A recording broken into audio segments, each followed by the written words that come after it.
So Tesla's Fremont factory has been closed for 7 weeks due to the global pandemic, and in an email to employees on May 7th, Elon said, "In light of Governor Newsom's statement earlier today approving manufacturing in California, we will aim to restart production in Fremont tomorrow afternoon." That was last week. "I will be on the line personally helping wherever I can. However, if you feel uncomfortable coming back to work at this time, please do not feel obligated to do so. These are difficult times, so thanks very much for working hard to make Tesla successful." So Tesla's HR department wanted 30% of Fremont's 10,000-person workforce to return to begin the plant restart process. But then, not so fast, Alameda County Health Department issued a statement on Friday. Quote, "Tesla must not reopen. Restoring all daily activities too soon risks a rapid spike in cases and would jeopardize the relative stability we've seen in our health and hospital system." So, Tesla Third Row Podcast tweeted out, so apparently Alameda County doesn't think Tesla should reopen until June 1st. Ross Gerber said, "Time for a lawsuit." Elon said, "Tesla is filing a lawsuit against Alameda County immediately. The unelected and ignorant interim health officer of Alameda is acting contrary to the governor, the president, our constitutional freedoms, and just plain common sense." So then Tesla owners San Joaquin Valley said, "San Joaquin Valley is ready to assist as well. San Joaquin County, right next door to Alameda, has been sensible and reasonable, whereas Alameda has been irrational and detached from reality. Our castings foundry and other faculties in San Joaquin have been working 24/7 this entire time with no ill effects. Same with Giga Nevada." Every day, Elon said, "I'm not a lawyer, but can shareholders file a class action lawsuit? In 9 days, Tesla will be the last factory of all the car factories to open. We are clearly being disadvantaged." Elon said, "Absolutely, please do. You should be allowed to recoup damages from the county." So then Elon tweeted, "Frankly, this is the final straw. Tesla will now move its headquarters and future programs to Texas, Nevada, immediately. If we even retain Fremont manufacturing activity at all, it will be dependent on how Tesla is treated in the future. Tesla is the last car maker left in California." Then Tesla owner Silicon Valley said, "What can our club do to help?"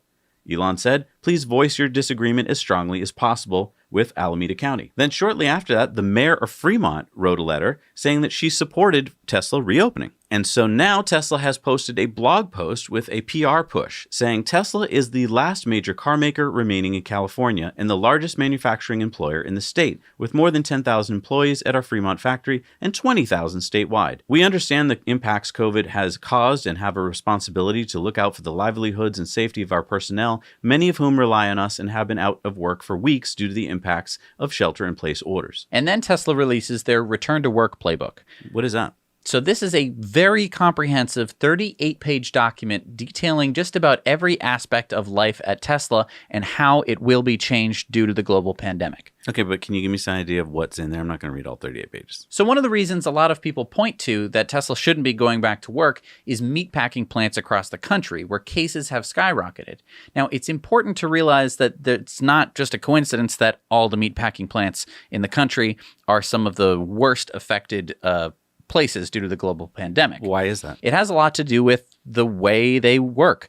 Meatpacking plants have to be cold to keep the meat from spoiling. And as a result, you also have to be blasting in cold air to keep everything nice and cool. And what that means is you have a high airflow in most of the working areas. And what that does is, usually a 6-foot buffer between people is what's considered safe. However, when there's a wind, it's taking particles from your breath. The aerosol that comes out of your mouth when you talk or breathe or sneeze or cough.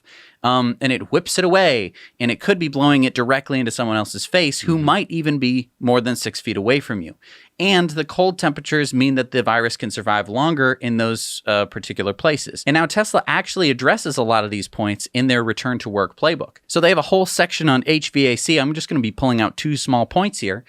One is to verify all air filters are reviewed and changed to maximum protection and high efficiency to ensure filter change frequency is specified, conducted, and recorded.